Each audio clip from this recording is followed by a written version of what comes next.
Hey guys, welcome back to the channel and another video today. A reacting video on a channel called Riddle. This is a YouTube channel called Riddle.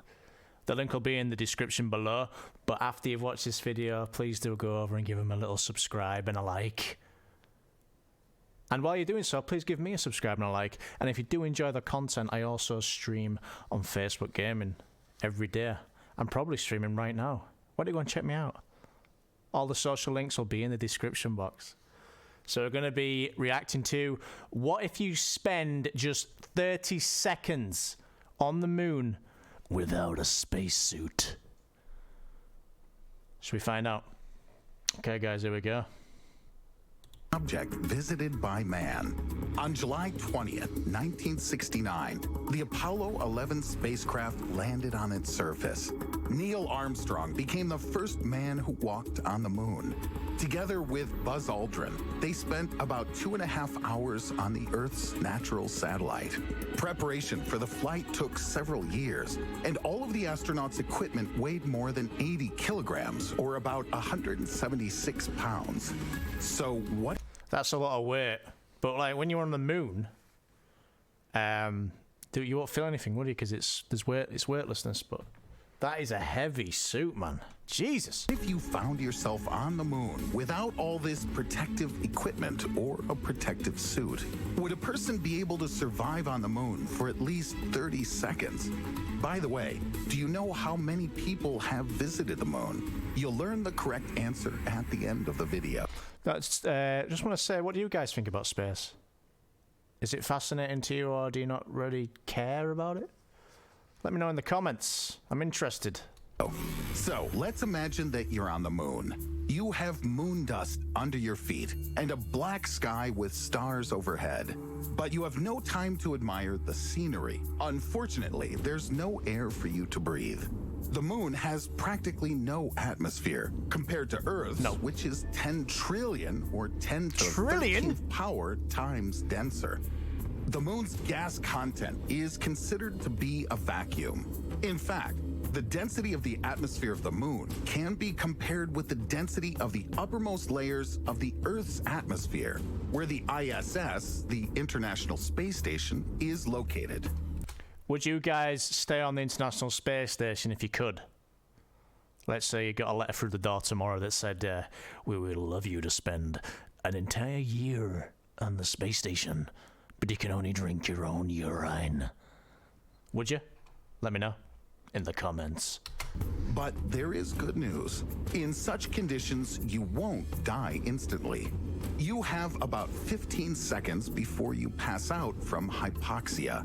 Shit. This is how much time your body will have to use the remaining oxygen in your blood to sustain brain function.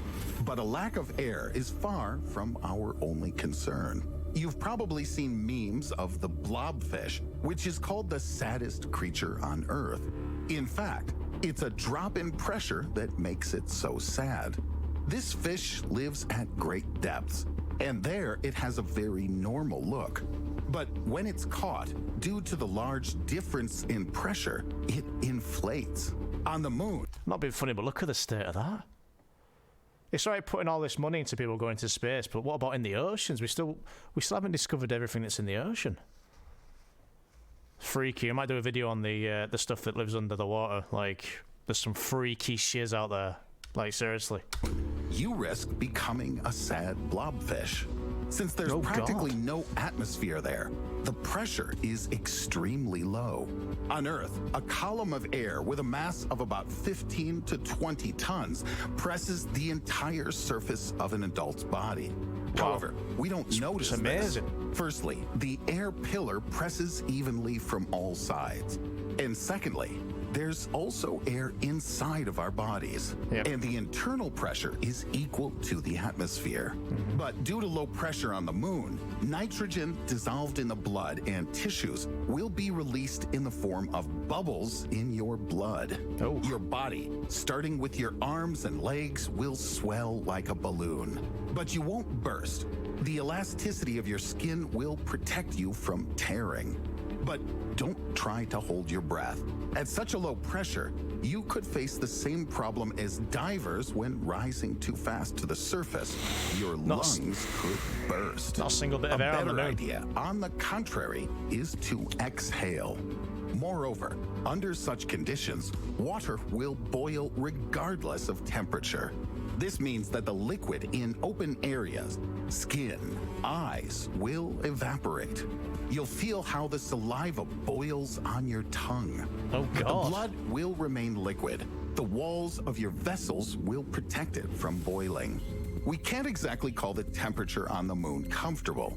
During the day, the surface warms up to 127 degrees Celsius. That's 260 Fahrenheit. And at night, the temperature can drop to minus 173 degrees Celsius. Bit chilly. You need your big socks on for that one. That's minus 279 Fahrenheit. Moreover, a day on the moon is equivalent to 29 Earth days, Hey? spending 14 and a half Earth days in light and the same in darkness. Therefore, like Apollo 11, it's better to choose dawn for a visit to the moon when the surface is not so cold, but hasn't had time to warm up too much. But even if you find yourself on the moon at night, you won't freeze instantly. There are three types of heat transfer: conduction, convection, and radiation. In the vacuum of space, there's only one kind: thermal. It freaks me out. Like, space freaks me out. Like, we're so insignificant to the rest. We're just on a rock floating in an endless plateau of nothingness. Endlessness.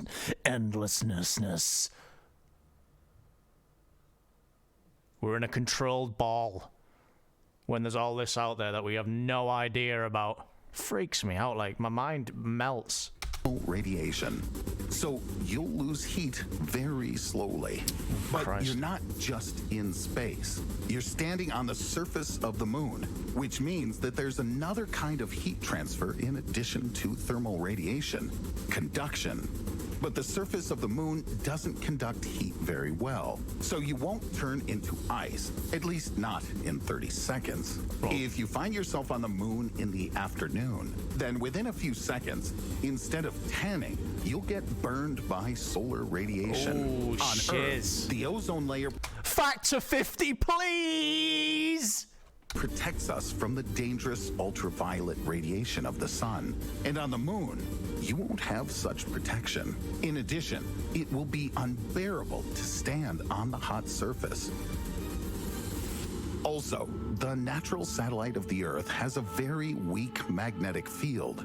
This means that once on the moon, you'll be attacked by streams of solar and galactic cosmic rays. Jesus. According to scientists, the approximate level of radiation on the moon throughout the year ranges from 100 to 380 millisievert. You would receive about 1 millisievert by getting 3 chest x-rays. That is, if you stay on the moon for a year, you'd receive the same dose of radiation as if you had received from 300 to 1,140 x-rays. Wow. In the future, you would face big health problems, but not in those 30 seconds. If only your stay on Earth's satellite doesn't coincide with the next cycle of solar activity, which happens every 11 years. During that time, flares on the sun emit a Just look at that there. This ball of fire that's just puking out all sorts of burning hot shiz. Eh? Fucking hell, melt your eyebrows. particularly large number of X-rays and gamma rays. Oh, Dobby, I In this mean. situation, you're very likely nice. to die instantly. Another trouble that awaits you on the moon is dust called regolith. This is where Regolith. Neil Armstrong left an imprint of his boot. Since there's no wind on the moon, it has survived to this day. And if you flag had moves. more than 30 seconds, you could find it. True, you definitely need a spacesuit. Without one, moon dust carries mortal danger for you. Have you noticed Everything. a huge number of craters on the moon? These are traces of meteorites falling. The active bombardment of the moon ended 3.87 billion years ago. Nevertheless, meteorites still fall on its surface. Sometimes they are tiny, and sometimes they are incredibly huge. Jesus. For example, in 2014, Spanish astronomers recorded the collision of a meteorite weighing more than 400 kilograms, or 882 pounds. If you find yourself near the place of the fall of such a giant, then your 30 seconds on the moon will expire much earlier. Instant. When meteorites fall, regolith forms as a result of crushing of lunar rocks under vacuum. Its particles are very small, ranging in size from 0.03 to 1 millimeter. That's 0.001 to 0.04 inches. Mental. However, they're very sharp and can easily damage your lungs.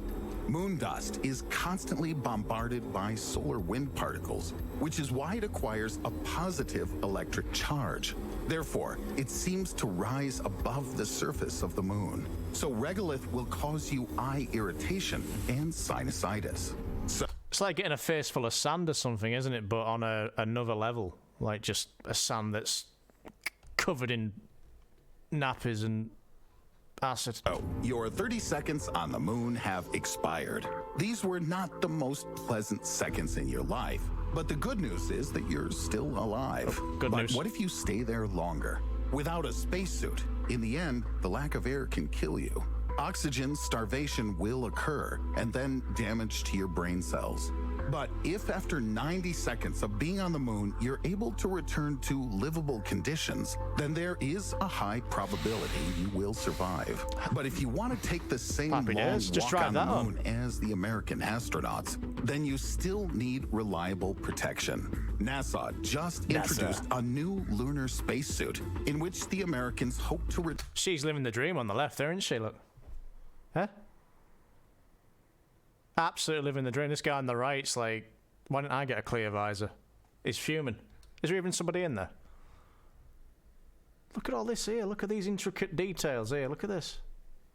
She's having the time of her life. Little wave. He's doing two. She can't lift the arm. The gloves are that heavy. Just stuck to her. return to the moon. It weighs 91 kilograms, or about 200 pounds. But since the gravity of the moon is 6 times weaker than on Earth, the developers are sure that it will be comfortable to move in. Astronauts will not have to jump on the surface of the moon like their predecessors. They can literally walk. The new suit will also protect against moon dust and radiation. It's designed for moonwalks lasting up to 8 hours. The Americans hope to fly in these protective suits to the moon by the year 2024. And in 2028, the first base should be built on the moon. Wow. NASA's new lunar program is called the Artemis program. And finally, the answer to the question, how many people have visited the moon? In the period from 1969 to 1972, under the Apollo program, 6 flights were performed with a landing on the moon. 12 people visited its surface. The longest walk on the moon was made by Gene Cernan and Harrison Schmitt during the last Apollo flight. It lasted 7 hours and 36 minutes. And astronaut Alan Shepard was even able to play golf there. As you can see, go to the moon and all you do is play golf.